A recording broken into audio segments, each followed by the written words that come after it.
बिस्मिल्लाहिर्रहमानिर्रहीम, अस्सलाम वालेकुम एंड वेरी वेलकम। आज जनाब सुबह से ही पता था कि आज कुछ ना कुछ होने वाला है जजिस के ख़त के ऊपर। और सुप्रीम कोर्ट में 4 बजे बुलाया गया फुल कोर्ट इजलास, जैसा कि आप जानते हैं। उसमें तमाम जजिस ने शिरकत की। 2 घंटा 12 मिनट ये इजलास जारी रहा। अफ्तार से एन कुछ वक्त कबल ये ख़त्म हुआ और जजिस अपने घरों को रवाना हो गए। अभी तक कुछ गाड़ियाँ खड़ी हैं, अमले की अदालती अमला यहाँ मौजूद है। सारे जजिस खैर घरों को नहीं किए, कुछ यहीं पे हैं, कुछ जा चुके हैं, लेकिन इजलास ख़त्म हो चुका है। एलामिया अभी तक जो हमारे ज़राए बता रहे हैं, अभी जो मेरी इस वक्त आपसे बात हो रही है, हम ये भी लोग रिकॉर्ड कर रहे थे, तकरीबन 7:30 बजे का वक्त है। अभी तक फैसला यही है कि कोई एलामिया जारी नहीं करना। बाद में कर दें तो उसको अलग बात है। आपको पता है फैसले बड़े लोग कभी भी तब्दील कर देते हैं, लेकिन एज ऑफ नाउ क्योंकि इजलास ख़त्म हो 1 घंटे से ज़्यादा ऑलमोस्ट गुजर चुका है, तो तयशुदा यही है कि कोई एलामिया इसका जारी नहीं होगा।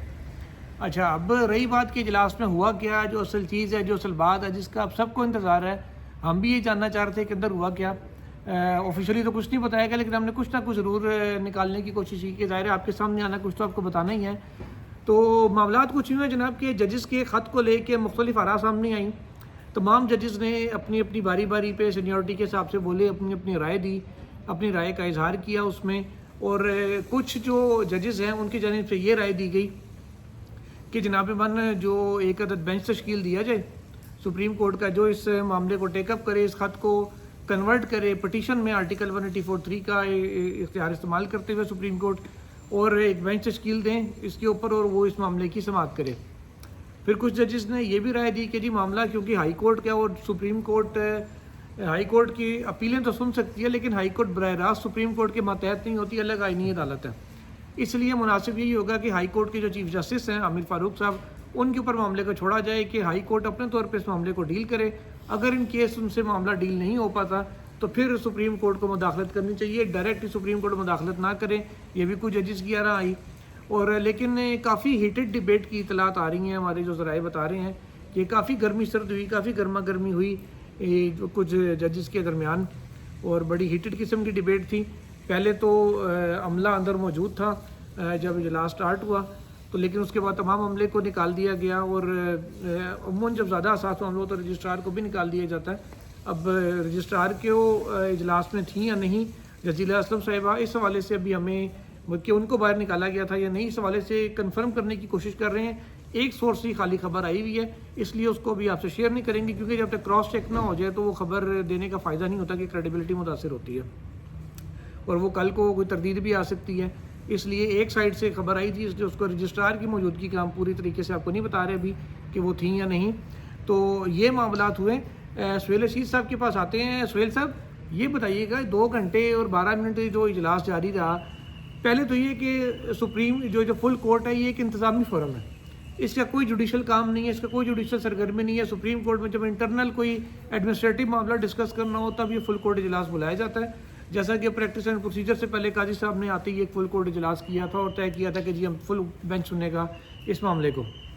सुहेल साहब, इसकी जब कानूनी हैसियत कोई नहीं है फुल कोर्ट की, क्योंकि सो मोटो भी फुल कोर्ट नहीं ले सकती। प्रैक्टिस एंड प्रोसीजर एक कानून है और कानून के तहत वो तो 3 रुकनी कमेटी ने लेना है। ये तो रूल्स के तहत बनी हुई एक फुल कोर्ट है, इसका तो रूल हमेशा कानून के ताबे होते हैं। तो ये ना सो मोटो ले सकती है, ना ये बेंच तश्कील दे सकती है, तो फिर बुलाने का फ़ायदा क्या था? बुलाने का फ़ायदा मशावरत, घर पे कोई बात आ जाए तो होता है कि बंदा एक दफ़ा घर का सरबराह चेक करता है कि घर के बाकी लोग इस पर क्या सोच रहे हैं, किस तरह इसको देख रहे हैं। एक नर्व टेस्ट की जाती है, उससे आपको पता चलता है कि मैंने अब क्या फ़ैसला करना है, किधर लेके चलना है। अगर घर के सारे लोग तपे हुए हों कि जी नहीं इस मामले को तो छोड़ना ही नहीं, तो सरबराह के लिए मुश्किल भी हो जाती है।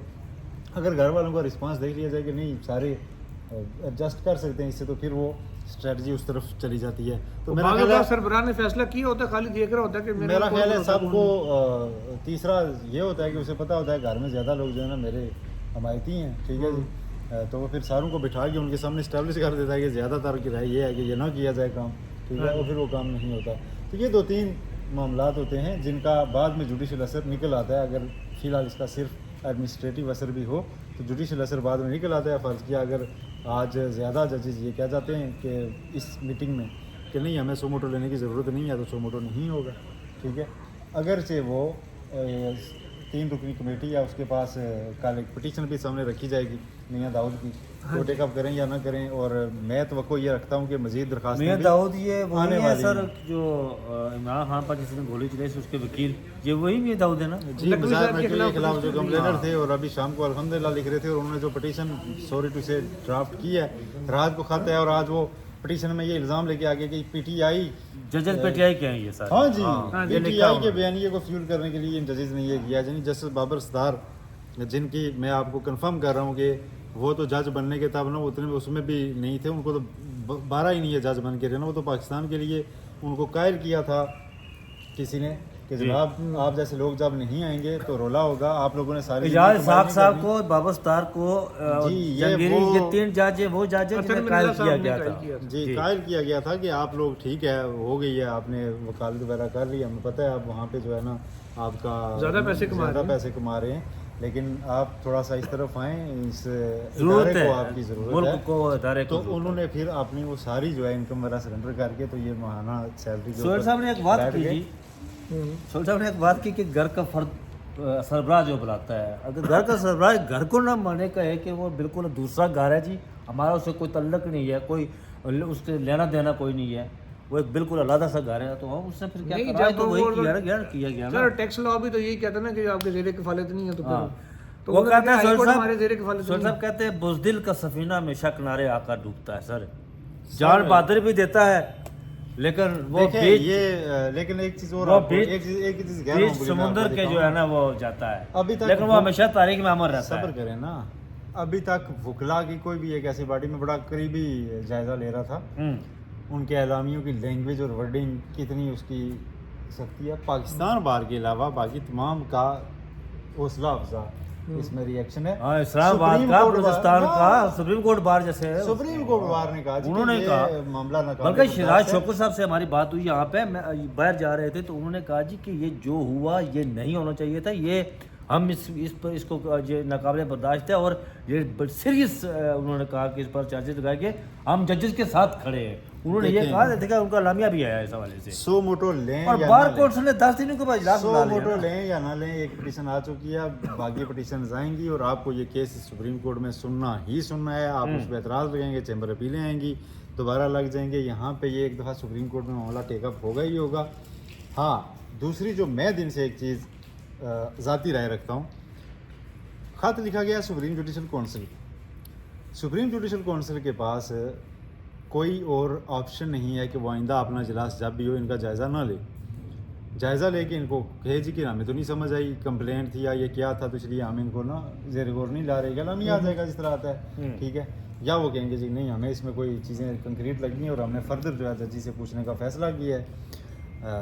सुप्रीम कोर्ट अगर फुल कोर्ट भी बैठ जाएगा तो यही सुप्रीम कोर्ट के जजेस कई बार फरमा चुके हैं, अपनी ऑब्जर्वेशन और रिमार्क्स दे चुके हैं कि सुप्रीम जुडिशल काउंसिल तो अलग फोरम है, हम तो उसके खिलाफ रिस्ट्रेनिंग ऑर्डर भी जारी नहीं कर सकते। जब आप उसके खिलाफ रिस्ट्रेनिंग ऑर्डर तो भी जारी नहीं शौकत कर सिद्दीकी सकते केस तो में कल क्या सुप्रीम हो? जुडिशल काउंसिल तो पैरेलल बैठ के तो वो इसके ऊपर इंक्वायरी कर देखिए, सकती है। शौकत अगला सवाल सिद्दीकी एक मिनट, केस में- अगला सवाल ये पूछा जा रहा है जी कि सुप्रीम जुडिशल काउंसिल आप इंक्वायरियां कराती फिरेगी। यस, चीफ जस्टिस काजी फाइज हाँ, साहब शौकत ने सिद्दीकी केस में- फैसले में लिखा है शौकत सिद्दीकी हाँ केस जी। में कि जब इस तरह का इल्ज़ाम आया था तो उसकी इंक्वायरी होनी चाहिए थी। तो इंक्वायरी यानी कि उनके मुताबिक जो उन्होंने इस वक्त- विंडो खोल दी है जो सुप्रीम इस कोर्ट वक्त ने, सरबराह 5 है बेंच ने। Supreme judicial Yes. काउंसिल के भी चीफ जस्टिस, उन्होंने अपने एक बतौर चीफ जस्टिस लिखे फैसले में ये कहा है कि काउंसिल ये कार्रवाई कर सकती है। तो ये सारा मामला सुप्रीम जुडिशल काउंसिल से मुतालिक है। फुल कोर्ट मीटिंग हो जाए या फुल कोर्ट बैठ जाए इस केस को सुनने, तो वो सुप्रीम जुडिशल काउंसिल से डायरेक्टली चीज़ उठा के अपने पास ले आने जैसा होगा। क्योंकि अगर देखें कायनी बॉडी इलेक्शन कमीशन, वहाँ पे मैं पिटीशन कर देता हूँ, कोई सुप्रीम कोर्ट उस पर नोटिस तो नहीं ले लेकिन सकती मेरे लिए कि वहाँ हैरान पे कुन petition सोहेल क्यों साहब, गई है। मेरे लिए हैरान कुन बात यह है जी कि देखिए कल जो उन्होंने ख़त लिखा उस ख़त में चीफ जस्टिस साबिक उमर अता बंदयाल जो यहाँ पर गुजरे हैं, वो उनसे जाकर मिले। मौजूदा सिटिंग चीफ जस्टिस ऑनरेबल जनाब काजी फाइज निसार साहब, इनके नॉलेज में भी ये बात थी। अच्छा, एक और जो बात मेरे लिए बड़ी, वो जस्टिस आमिर फारूक को उन्होंने कहा जी कि हमारे साथ ये हो रहा है, तो उन्होंने कहा जी कि मैं डीजीसी से जाकर मिला और डीजीसी से नहीं, उन्होंने कहा मेरी बात हुई है। हाँ, नहीं साड़ी गल हो गई है जी। अच्छा। हाँ, साड़ी तो गल हो गई है जनाब। आज के बाद आपको तंग जिस तरह मियाँ नवाज शरीफ जो जाली मंसूर अलाज अलमारूफ बाबू जी एवन फील्ड हाल मुकीम रायमंडिया, बल्कि आजकल वो मेरे ख्याल में रह रहे हैं वजारत आला हाउस पे रह रहे हैं। वो घर ही रह रहे हैं साथ, घर ही रह उससे रहे ज़्यादा दूर है। हैं। उन्होंने कहा था यहाँ पर पाकिस्तान में आने से पहले, इंतखाबात से पहले, कि हमारी तो साड़ी गल हो गई है जी। इसी तरह चीफ जस्टिस आमर फारूक ने इन तमाम जजेस साहिबान को ये पिछले 4-5 माह से लेकिन बार ऐसा बार ये खत भी तो लिख रहे देखें, हैं। ये भी उन्होंने तो कहा मुमकिन हमारी है। बात हो गई है जी, गल हो गई है सारी। राय साहब ये भी तो मुमकिन है ना, आमिर फारूक साहब ने उनसे रब्ता करेगा कि यार इस किस्म की इतलात आ रही हैं तो इन चीज़ों को देखें, उनको यकीन वही दहानी होगी कराएं। गल। उनको यकीन दहानी कराई गई हो कि अगर हमारा कोई बंदा ऐसा कर रहा है तो हम उसको यकीनन इंक्वायरी करके देखेंगे, बिल्कुल उनकी बात, और बंदों को मना बिल्कुल करेंगे। उनकी बात ये तो नहीं कहा होगी, कि बिल्कुल लेकिन ठीक है। मेरे लिए जो लेकिन जजेस का ये कहना है कि वो सिलसिला रुका नहीं था जो हाँ, उन्होंने अपने जी। खत में लिखा। मेरे लिए जो जिस तरह सोहेल साहब कह रहे थे, वो सुप्रीम जुडिशल काउंसिल अच्छा, को वो सारा कुछ बता रहे थे। सुहेल साहब आप एक मिनट सुहेल साहब की तरफ आते हैं जी, फिर कंक्लूड करते हैं मामले को, ज़्यादा लंबा नहीं करते। आपको मामले पे मिट्टी डलती नजर आ रही है या आगे कहीं मामले ये में चलता मिट्टी रहेगा? पूरी तरह नहीं डलेगी, लेकिन मामले का इम्पैक्ट कम से कम कर दिया जाएगा। इम्पैक्ट ये लंबी कार्रवाई सी हो जाएगी और उसके बाद ये मामला जो है ना गोंगलू से दोनों- मिट्टी झाड़ेंगे। और इसी दौरान जो है ना इसके काउंटर कोई चीज़ आ जाएगी। हाँ, गुंगलू से मिट्टी झाड़ेंगे जी, रुकनर साहब गुंगलू से काउंटर मिट्टी चीज़ झाड़ेंगे आएगी और और काउंटर कहेंगे ना भी तो काउंटर बन हाँ, जाएगा। बन जाएगी, और गुंगलू से मिट्टी झाड़ेंगे और और ऐसा भी ये जो कल से हम देख रहे हैं बहुत सारे, कल शाम से साफी जब से लेटर सामने आया है, पहले तो खामोशी छाई रही, सकते हैं मेरे एक यार करें क्या, उसके बाद से तते तवे में बैठे नहीं जैसे बंदा वो जंपे लगा रहा होता, बिल्कुल बिल्कुल। वो कर रहे हैं। और मुतवातिर एक ट्वीट्स हो रहे हैं और खबरें की जा रही हैं ऐसी कि जनाब ये वो इन जजेस के खिलाफ कर रहे हाँ, हैं कि जिन्होंने 6 जजों को तो फारिग हाँ, कर इनको देना फारिग कर दें, इनसे इस्तीफा ले अच्छा, लें, जब, ये ये- अच्छा वो लफ्ज इस्तेमाल कर रहे हैं जो जस्टिस साबिक चीफ जस्टिस उमर अता बंदियाल, जाजुल हसन, मज़ाहिर नकवी के लिए जो इस्तेमाल किया जाता रहा, इमरान वो इस किस्म के इस तरह के लफ्ज हम इनके ख्याल, सासू हम माँ, ख्याल सासू माँ, इनके लिए भी वो इस्तेमाल, कल से वो लफ्ज इस्तेमाल कर रहे हैं जी कि ये वो जज है, लिहाजा इन्होंने जो किया, मतलब यार इंतहा देखें। कुछ लोगों ने कहा जी कि अच्छा उन लोगों को जोड़ दिया जी, वो जिस वक्त शौकत सिद्दीकी थे, ये जज तो उस वक्त मौजूद ही नहीं थे इस्लामाबाद हाई कोर्ट में। यार अच्छा, अजीब और गरीब किस्म एक के जस्टिस लोगों मोहसिन की अख्तर ना। के आने के अलावा इन जजों में से कोई अभी जज बना ही नहीं था जब हाँ जस्टिस जी। शौकत सिद्दीकी का मामला जी। सामने आया था।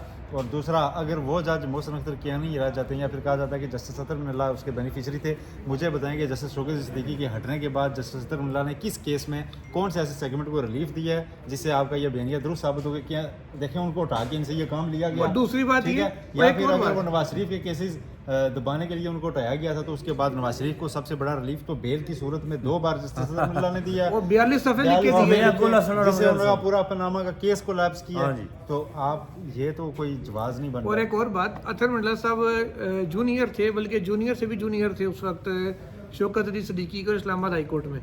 तो एक जूनियर जज जिसका कोई किरदार नहीं था, ना वो सुप्रीम जुडिशल काउंसिल का ऐसा, ना वो कुछ और थे, तो वो कैसे एक चीफ जस्टिस ऊपर बैठा है, उसके नीचे जज है, उसके तीसरे नंबर पे आके तो ये असर सहूलियत अंदाज कर होते सकते हैं, हैं। मतलब ये तो- नहीं नहीं ये बात नहीं है जी। ये देखिए यार, ये ऐसा नहीं होना चाहिए। वो आज अफसार आलम साहब से, मतीउल्लाह जान साहब से वहाँ पर बड़ी जब सुबह साफियों वाला केस लगा उससे पहले वहाँ बड़ी इस बात को लेकर बड़ी बहस हो रही थी। तो अफसार आलम साहब ने कहा कि एक दफ़ा मैं पहले डसा जा चुका हूँ जी, किसी उन्होंने जिक्र किया कि फ़लाँ करो किसी चीफ जस्टिस के दौर में, तो अब मैं ये नहीं कहूँगा। तो मैंने कहा सर ये मतलब आप किस तरफ खड़े हैं, उस तरफ खड़े या इस तरफ खड़े? उन्होंने कहा जी मैं बिल्कुल राइट साइड पर खड़ा हूँ। अगर ये जज ईमानदारी से कहते हैं ना तो मैं साथ दूंगा, उनके साथ खड़ा हूँ। लेकिन अगर नहीं कहते तो मैं फिर अच्छा, अब सार साहब का वोट लेने के सारे जजों को हलफ देना पड़ेगा जी। हमने देखिए, अगर मगर ये वो नहीं होता, मतीउल्लाह जान ने हमको जवाब भी अच्छा दिया था। हाँ मतीउल्लाह जान ने ये कहा था, जब आप इस तरह की चीज़ों की आड़ लेते हैं ना तो उससे आप अपने लिए राय फरार ढूंढते हैं कि हमें स्टैंड ना लेना पड़े। जी बिल्कुल ऐसे ही है। ऐसा ही है। लेकिन ये है कि ये यार एक बड़ा अलमिया है कि यहाँ पर जब भी ऐसी इस तरह की कोई बात होती है तो फिर एक ग्रुप उनकी किरदारकशी शुरू कर देता है, दूसरा ग्रुप उनकी, ये सिलसिला नहीं होना चाहिए। बहरहाल कंक्लूजन में आपको एक चीज़ ये भी बता दूं कि सुबह जो सहाफ़ियों को FIA हिरासत कर रहा था, गिरफ्तारियां कर रहा था, नोटिस जारी हो रहे थे, JIT बन रही थी, उस केस में अटॉर्नी जनरल ने यकीन दहानी कराई है कि जिसको नोटिस आया उनको अब गिरफ्तार नहीं किया जाएगा। मैं और राय साहब गिरफ्तार नहीं हुए। हाँ, अब ये मेरे दोनों साथी गिरफ्तार नहीं होंगे। और कहा मुझे चार था आपका भी नाम है, लेकिन मुझे फॉर्मली नोटिस आया क्यों नहीं था, इन दोनों को मिल चुके थे, तो ये दोनों अब बेंच हमारा गिरफ्तार नहीं होगा।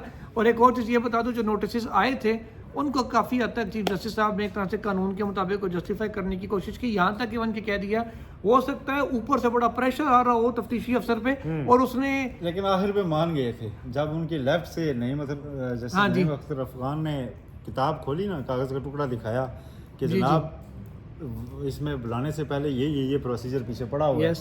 तो फिर चीफ जस्टिस साहब ने फरमाया था कि जो हमारी समझ में बात आई है कि आप सीधे ये नोटिस नहीं कर सकते। तरीके नाल करो ऐसा ही है। हाँ उन्होंने भी यहाँ तक कह दिया था कि यार क्योंकि अब हो सकता है अफसर पे प्रेशर हो, वो आपको भी बचाना चाह रहा है, नौकरी भी बचाना चाह रहा है, तो वो जनाब आपको नोटिस कर देगा, ना उसने आपको गिरफ्तार किया ना कुछ।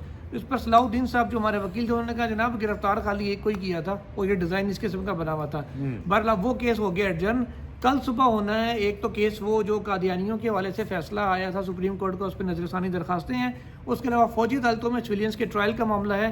कल पता चलेगा कितने लोग फौजी अदालतों से बरी होते हैं, कितने नहीं, और कितनों की क्या पोजीशन है। इंशाल्लाह उसकी तफसीलात से भी आपको आगाह करेंगे। इन द मीन वाइल हमारे साथ जुड़े आज के जो रहिए। कुछ आज का यही कुछ था। टिल देन, कल मजीद खबरों के साथ हाजिर होने तक अल्लाह हाफिज़।